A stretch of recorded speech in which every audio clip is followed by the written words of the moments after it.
Welcome to Dodgers Daily. Casey Porter here. So glad that you decided to tune in. Fans, we have a very, very, very special guest with us this evening. Taylor Young, TY, of the Dodgers, an infielder and the all-time hits leader at Louisiana Tech. A dog for life. There is no doubt about that. Hey, Taylor Young, one of my favorites of all time. Thank you for joining Dodgers Daily.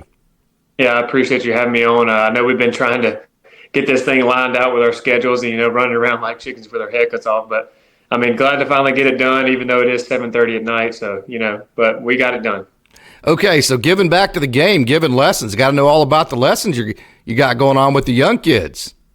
Yeah, so I'm fortunate enough to have a spot here that I can give lessons here, really close to my college I went to. It's in Ruston, only a 15-minute drive. So just really like to give back to the kids because I know when I was younger, I wanted someone to go hit with or, someone to look up to. And so it's just really good to give back to the community, even though it's in Ruston, not, technically West Monroe where I'm from, but just really fortunate to be able to have a place to give lessons at, especially when it's cold this time of year and, season's about to kick off. And then before you know it, you're hitting the ground running and you're playing, against other teams, not against yourself. So just good to give back to the community, and I know the kids enjoy it.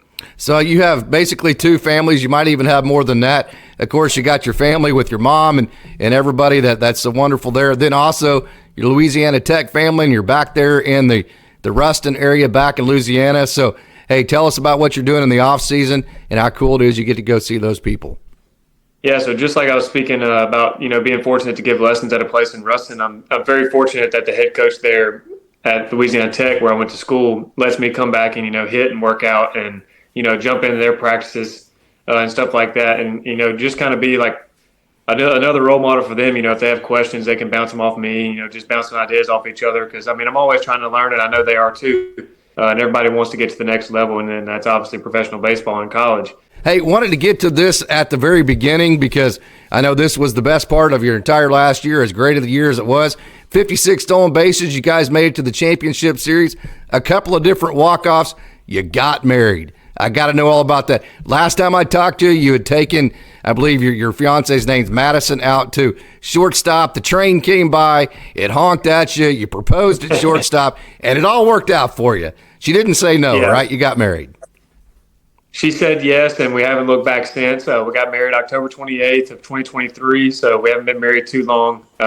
Just been super, super blessed, her and her family. And it just was a dream come true. And then obviously went on the honeymoon, and that was a dream come true. You always dream of that stuff, especially as a woman. Just getting to go to the most extravagant place and just have the time by yourself and just have any obligations, and you're basically just living just free as a bird. You just do whatever you want to, really. And so that was really good to enjoy that with her and to really kind of ease our way into the married life and just see what that's about. So just, I've been super blessed by her. Obviously, she's amazing. She's everything I need. And then obviously her family side, and then, my family, now we're all one big family now. And so we had 6 family Christmases to get to this year. So that was good, combining the families and all that good stuff. But that's nothing new. Just making our rounds and enjoying the married life. And, no complaints. And, she probably would complain, but I have no complaints. Yeah, no doubt about it. Well, congratulations on that, TY. So wanted to make sure and get to that right at the top of this interview. Okay, let's dive into your season last year. Got to start with this right here. Of course, I've been telling everybody how much of a dog you are, DAWG, by the way. And that, I mean that in the most complimentary way I possibly could, and just how awesome your overall game is. But the 56 stolen bases, man, you did it in every which way you possibly could. First and third steals, delayed steals. That all comes back to a baseball IQ. So first of all, what made you such a great base runner, basically your entire career, but last year that led to the 56 stolen bases? I think really just taking what the game gives me and not trying to be too greedy and just really picking the right times to steal, because obviously with the lineup we had and, the lineup you're going to have going through professional baseball, you're going to have people behind you. Especially me not being a big power hitter, I'm going to have guys behind me that are going to be able to drive me in, and you really don't want to take the bat out of their hands. So it's just really picking and choosing, the right times when to steal and when not to steal, and then obviously, it comes down to the pitcher. Has he got a high leg kick? How many times has he picked off? Because, the three pick-off rule, So there's a lot of different factors that go into it, but really just picking the right times to go was like the biggest thing for me this year. And I spoke with Booge this year, and then obviously Daniel Nava, and then a couple other guys that have come through, and then just really honing in on that first step and just trying to be explosive out of the gate, stay low, and then that was a big thing we worked on in spring training with all the base stealers. Was just that first step, not getting a false step and just really getting out the gate as fast as possible. But you said baseball IQ, and I really date that back to my little league coaches when I was like 7 years old. They really focused in on those little things. It was like, this doesn't have anything to do with the base stealing, but like hit and run and hit, don't miss a sign, delay steal, field the ground ball, take the out, don't try to do anything special. The diving plays are going to happen themselves. Just make the routine play and just stuff like that. So really just, hammering the little things when I was little was the biggest thing, and I think that's what's carried over through my baseball career. So you got off to a great start to the second half of your season. Very first game back, you had a walk-off, which is something you've been pretty accustomed to because you are absolutely clutch in the biggest moments. So I got to ask you, did that carry some momentum into that second part of your season? Talk about some of the walk-offs you had and how that carried you into that great run that the Loons team had last year. I know I did have the walk-off the first game back from the second half, but I want to credit my second half to a little trip that I took that really no one probably knows about. So my buddy, one of my best friends from back home, still Netterville, who most people probably have no idea who he is, but they will now if they watch this interview. Me and him were best friends throughout college, roomed together, played all 5 years at Louisiana Tech together. He got married in the middle of our season, and I was in his wedding, and I had told him, for months in advance, I was like, I'm not going to be able to make it. It's my first full year of pro ball. I don't know how this is going to work out, if I'll be able to leave, blah, blah, blah. And anyway, the day comes around, and we had just clinched a postseason berth to play in the playoffs, and it was that Saturday I was going to leave and go back for his wedding. And so I played on Friday, and I talked to Nava, and I was like, hey, I really want to surprise my buddy. I'm in his wedding. I've told him that I'm not going to be able to make it, and I just need to know if it's something that would benefit me or if it would hurt me. Would it, take away from my playing time, or would it make a bad reputation on me as a player and teammate in the Dodger organization? And then about that time, of course, Will Rhymes is there. And so I'm talking to Will Rhymes. I'm like, hey, Rhymes, I know this is probably a bad look, but I just want to run it past you. And thank goodness, he was like, man, we encourage people to go to stuff like that, be with your families, be with your friends, especially if you're in the wedding and you're close, stuff like that. So I was fortunate enough to go back home and surprise him on Saturday.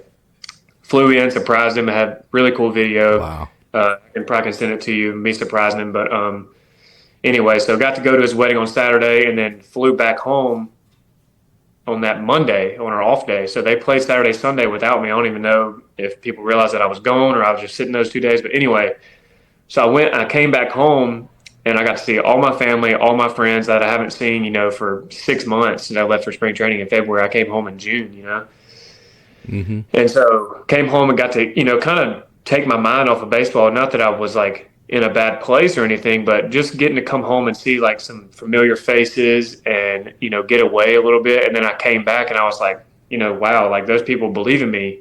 And they were really pouring into me, you got this, keep going, blah, blah, blah. But I got to come home and do that wedding. So it was really awesome to come home and then go back out there. And then I just kind of, took from what they told me, keep going, trust the process, all this cliches type stuff. But it was really good to come back home and then obviously see my friends and family and then them get married. So it was awesome. You got a great village behind you, don't you? Yes, I do. And I'm very fortunate to have, obviously my family and then obviously the friends that I have, just a small group of friends. And they're great. That Loons team was awesome to watch. I know you're like the ultimate teammate. You love having fun with your teammates and playing as a team together and winning together. So I'm sure that team was a lot of fun to you. Was it kind of like a college experience as you guys were having so much fun winning games? Yeah, so the first half was honestly kind of a blur because we were just winning so many games. It just never felt like we were going to lose. I vividly remember DA coming out, who's the pitching coach. He came out on a mound visit one time. I think we were down like 7-4 in like the eighth, and we were making a pitching change. And me and Freeland kind of looked at DA, and he came out and he looked kind of stressed, or maybe it was Nava. I can't remember. We kind of looked at each other, and then we looked at Nava and DA, and we were like, I can't remember which one it was, but pretty sure it was DA. And we were like, hey, like, if we get out of this 7-4, like, we're gonna win this game, right? We were down 7-4 in the eighth. Like, you don't really come back from that normally.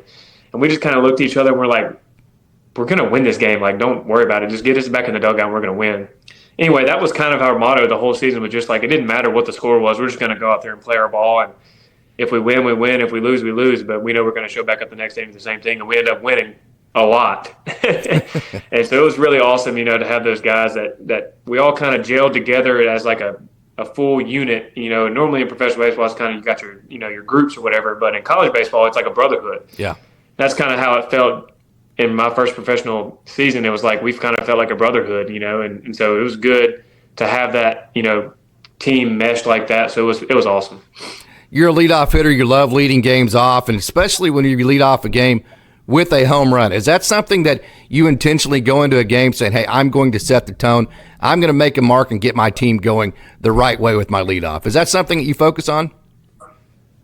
I don't focus on hitting a home run. I just focus on giving the best at bat and seeing as many pitches as possible. Unless it's a guy that has really good stuff, and our game plan is attack him early. Don't get behind the count. But normally I like to see as many pitches as possible, and let the guys on deck or in the dugout know what I see. In that moment, and just try to relay as much information as I can from the box to the guys that haven't gotten the box yet, because once you get in the box, it's a whole different game. It's 1v1, and when you're on deck, you can't really see exactly how the pitch is moving and this and that. So really try to relay as much information as I can to lead off the game to the guys behind me. You got on base at about a 375 clip, your on base percentage. So obviously that takes a big IQ there as well. So talk about the type of offensive player that you are right now, the adjustments that you're having to make throughout the grind of a minor league career, and the type of player that you eventually want to be when you make the major leagues. Yeah, so this offseason actually been really big in a swing change standpoint for me. Me and Brett Peel, who I really, really love, he's with the Dodgers. He's one of our hitting coordinators, and me and him kind of clicked from like the first day we ever hit in spring training, or when I first was drafted by the Dodgers. I give a lot of credit to him, and I really like the way he approaches me and how he talks to me about hitting, and he's not, overwhelming. And I just really need someone, I feel like someone who is just gives me the information and lets me do with it what I want, how I feel. And obviously, there's some stuff that you have to be a little bit more stern with, like, hey, we need you to do this in order for you to be productive. Or, non-negotiables. Or, hey, we think you should do this and it might help. And so that was a lot of Peel this offseason. He was like, hey, and he sent me this 2-minute video of my swing, side by side by another player that's in the major leagues. And just kind of showed me, my tendencies, his tendencies, and what I could do better, what I do good right now. And so, yeah, just really big offseason swing change for me. And it kind of reminds me of Will Smith's transformation, how much he's changed his swing when he got with the Dodgers. I mean, he went from, swinging, one certain way to now he swings, kind of standing straight up, and he rakes now, and he's one of the best catchers in the major leagues. But just really honing in on that swing change, making myself a lot more quiet. I'm not going to have the big leg kick anymore. Just being super efficient the way I move, and just trying to simplify everything to increase that on base percentage and increase that average and increase my doubles, increase my home runs, stuff like that. But also being a pest at the plate, taking my walk, seeing many pitches, and stuff like that. So really just focusing on my swing change right now, and I'm feeling really, really good with it. I actually spoke with Phil this past week, and we went over some more stuff. So he's been great for me from the hitting side. So you mentioned the adjustments in the offseason, big for you. What types of things did you feel like, or what things specifically did you feel like, I'm good enough right now to be a major leaguer with this? I feel like my eye is good enough to be in the major leagues. And my swing decision was, Pill also told me this, we were like halfway through the year, and he said, hey, you swing the least in high A, like at any pitch, whether it's a ball or a strike. He said, but when you do swing, you make contact and you put it in play. So start swinging more, taking more chances. And so by swing decision, I don't mean I was swinging at bad pitches or good pitches. I was just not swinging, period. And, whether that was good or bad, it goes kind of hand in hand with the hitter I am. But I want to increase my swing percentage, I guess I should say, at pitches that are in the zone early in the count, trying to do damage early. And I started doing that in the second half of the season, started, swinging more first pitch sliders, that were middle of the way that I could just take for a single the other way, just taking what the pitcher is giving me or the defense is giving me. And that's really what I feel like I need to get better at. But I feel like I'm good enough at it. But if I get better at it, then I feel like it would increase my chances, to move up and play at the next level. So would that be the number one thing you would say that you need to work on the most to become a consistent major leaguer? I think that is definitely the number one thing is swinging more, taking more chances, trusting myself, not being scared of failure, and just going at the game. Sounds like your whole goal is, you've been told that since you were 0. Hey, just get on base somehow. Steal a base, get on. So it's like get on, get over, get them in, right? You're that type of player. So you kind of have to transition into, get on, but get on while also doing damage at the same time, right? Correct. That was a big part of my game when I was in college. I was a leadoff hitter, but I also did damage. But now that I'm at the pro level, my swing deficiencies don't cause me to do that as often as I could in college, where the pitching wasn't as dominant as it is now. Yeah. So that's why me and Peel kind of got together and we're like, hey, we want to take these deficiencies and make them efficiencies. And so going through the swing change like that was really good for me. Okay, man, you ready to answer some fun questions and let Dodgers fans get to know you a little bit better? Yeah, let's knock it out the park. Okay, man. No pun intended. Okay, man. 56 stolen bases. So are you a fast base runner or just a good base runner? Honestly, I think I was like the third or fourth fastest on the team this year with the Loons. So I would say I'm not a fast base runner. I would say I'm just a good, quick base runner. I'm really quick within the first, 10 steps or so. So I feel like I said earlier in the interview, we worked on that first step, getting out the gate fast. And I feel like that's where I make up my ground, because I'm not a big top end speed guy. I don't get fast. I'm just fast out the gate. So I think good IQ, good feel for when it's a good time to go. And then being quick out the gate is why I was a good base stealer this year. Quarter horse right there, man. I love it. That's a great base stealing combination. Okay, number 2, hitting a leadoff home run or a walk-off base hit. You did a lot of that last year. Which one's funner? I think definitely the walk-off base hit is fun, but leading off the game with a home run is also fun. But if I had to give it to one, it would be the walk-off hit, just because I'm not big on self stats. I'm not big on, selfish baseball. So when I get a hit and it wins the team the game and everybody comes out and mobs me and, celebrates, winning the game, then I think that's the best feeling in any form or fashion. It could be a ninth inning save or a ninth inning walk-off home run or single or bunt, whatever, pass ball. I don't care. Whatever wins the team the game, then I'm all in for that. So. Okay, last time we had talked, you had mentioned that you wanted to get Bubba Lean down there to Louisiana and get him some gumbo and some shrimp and some jambalaya, and he wanted to get you up to Philadelphia, where he's from, get you a Philadelphia cheesesteak. You guys kind of had a fun back and forth to that. So you mentioned you're home for the off season. What is the first food that you sought out? Can't be mom's, of course, or dad's, or whoever's. Yeah. But as far as just a local food, maybe a place, you can mention them. That's fine too. That you sought out first when you got back home. Okay, so people might judge me for this, but I'm a huge teriyaki chicken, teriyaki steak, fried rice type guy. So we have this place in town. It's called Hibachi Sushi and Grill, and they cook in front of you, and whipped up the fried rice, and do some jokes and play around, all that good type of stuff. But I'm a sucker for Hibachi Grill, and that was the first place I went. I think I actually went by myself. I was craving it that bad, so I love that place. I went in there, and it's a buffet, so you just go in there and you just absolutely feast. So that's where I went. But speaking of Bubba, before you go to the next question, Bubba Aline, Alex Freeland, and Nick Biddison came to my wedding, and they came down, and it was a great time. It meant the world to me that they came down and supported me. Bubba came from Philly, Nick came from Virginia, and Freeland came from Texas, where he lives now. So that was really awesome for them to come down. And Dalton Rushing would have been here for the wedding if his sister did not get married. So I had to mention him because I know he wanted to make it, but his sister got married on the same day. So no hard feelings for that. Obviously, blood over me. So that's fine. But I wanted to mention them three and let them know how thankful I am for them coming out. Man, you talk about Bubba Lean and Dalton Rushing and Nick Biddison and Alex Freeland. That's about 72 miles worth of home runs and a hell of a lot of base hits, isn't it? Yeah, you ain't lying. That is. Okay, 56 stolen bases, man. I was rooting like hell for you to get to 60. Is 60 in your future?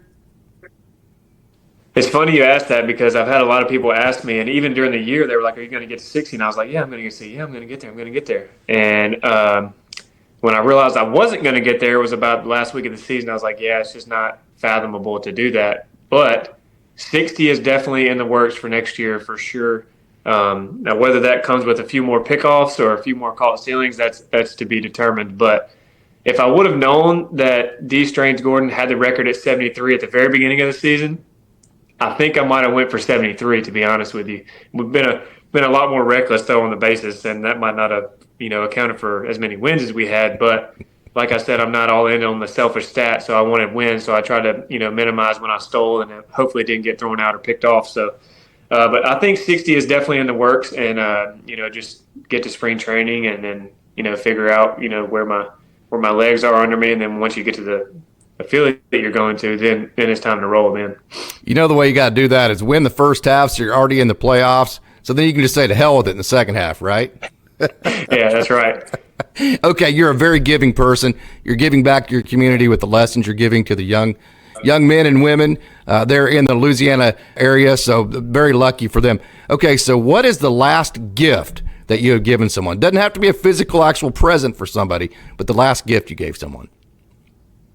Well, I guess I'm very fortunate this interview is happening right after Christmas time. So the last gift I gave was, I'll give you two. So my mom is a huge, online shopper, just a shopper in general, and she loves Hobby Lobby. So by God, I got her a Hobby Lobby gift card. Nice. For Christmas, and I think she went and spent it like whenever Hobby Lobby opened next, she came home with a loaf full. She was like, "Look what I got! Look what I got!" So I know she enjoyed that, and I know gift cards are not the most giving gift, and not much thought put into it, but I wanted to do that for her, and I know she was happy that she got that. But then my next gift was I bought my wife, and that sounds weird to say, but I bought my wife a luggage set for her to travel around with me this coming up year, because she's going to travel to the affiliates that I go to this year, and she's going to, she's a nurse, so she's going to work wherever we're at. So fortunate enough that she has a job where she can move and do and follow me around, because Lord knows she's been following me around for 11 years now, and all 11 years have been sending her around baseball. So she's a trooper. She's definitely perfect for me, and just super fortunate that and blessed that she's in my life and my wife. So couldn't be more proud to have her as my wife. Perfect segue. What's the funniest thing that happened to you or your wife during your honeymoon or marriage or wedding? Well, one funny thing, I'll give you two again. So one funny thing is we have our cake, you're supposed to cut it at the top and save the piece, right? So we're looking at the cake, and it's a beautiful cake, right? And so we go to cut the top of the cake, and we both have our hand on the knife, and we go to cut it. Well, it's the fake cake. The other cake is in the back. And so we're sitting there trying to cut it for, felt like 5 minutes. It was probably, 20 seconds, and we're making that face trying to cut it. And so that was a funny moment. But on our honeymoon, we actually, it's really not that funny, I guess, but we met a father down there of the bride that was going to get married at the place we were at. And he invited us to the wedding. And we actually went to the reception on the day before, and then we went to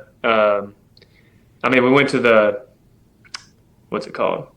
Yeah, I guess anyway, we went to the before party, and then we went to the reception after. And just like we were best friends, and we met them, and then ironically, that the father of the bride ended up being best friends with George Brett. Oh, and wow. Yeah. Oh, wow.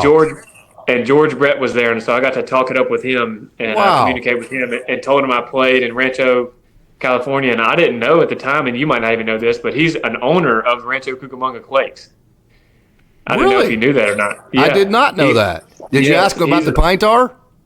No, I didn't ask him about that. He asked me, he goes, "What'd you hit this year?" And I told him, he said, "Got to do better." How many times strike out? Got to do better. And I was like, I understand. Yes, sir. You and him, I'm sure, really click cool. because he was a competitive sucker, man. Yeah, it was really cool to talk to him, bounce ideas off him about the game. So it was awesome. Okay, I got to have percentages. Percentage of the amount of decisions you made, and as far as the wedding ceremony went, versus the percentage of the decisions that your wife made. 100% to 0, and I'll let you know. I'll let you figure out which way that goes. I think we can all figure that one out. Okay, Yeah, if exactly. you could be a superhero, some would say stealing 56 bases at the high A level, is superhero type stuff. But if you could choose to be a superhero, which one would it be and why? I think I would go with Hulk because I can live a normal human life, but also if someone makes me mad, I can destroy him, I guess. But I like the thought of being normal, But if you need to not be, then you can flip the switch and turn into a big green monster. Do you have any unusual talents? I can say the alphabet backwards. Oh, really? Can you? Oh, really? No kidding. Yeah, I can do it. I guess if you want. I can't solve a Rubik's cube in 14 seconds like Jack Dreyer, but I can say the alphabet backwards. Can you beat Jack Dreyer in chess? Can't do that either. Oh man, nobody can, so that's okay. That's not saying. I can beat Jack in this board game that we played during the year. It's called Rummy Cube. I can beat him in that. So I'm guessing you play Rummy Cube more than you do chess, then, right? I've never played chess, and I don't think I ever will. It's too much thinking for me. Okay, awesome. In one sentence, describe how much all the people back in Louisiana Tech and your family and everybody back home have meant to you. In one sentence.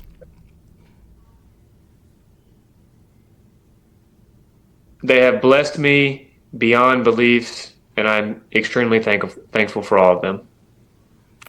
Awesome, TY, man. Awesome, TY. This is why people that you have come in contact with over the years have loved you so much. That's why every time I put a tweet out about you, all of your, what I call your village, came right behind you through good and through bad. There were times it wasn't always perfect last year, and they For sure. always had your back, and that's why right there. So congratulations, TY. Thank you so much for joining Dodgers Daily and carving out time, and best of luck, man. We'll be following you just like we have been all the way through it, right? I appreciate it. Yeah, thank you so much for having me. And I guess I'll leave you with me saying the alphabet backwards. So here we go. ZYXWVUT SRQPONM LKJIHGF EDCBA.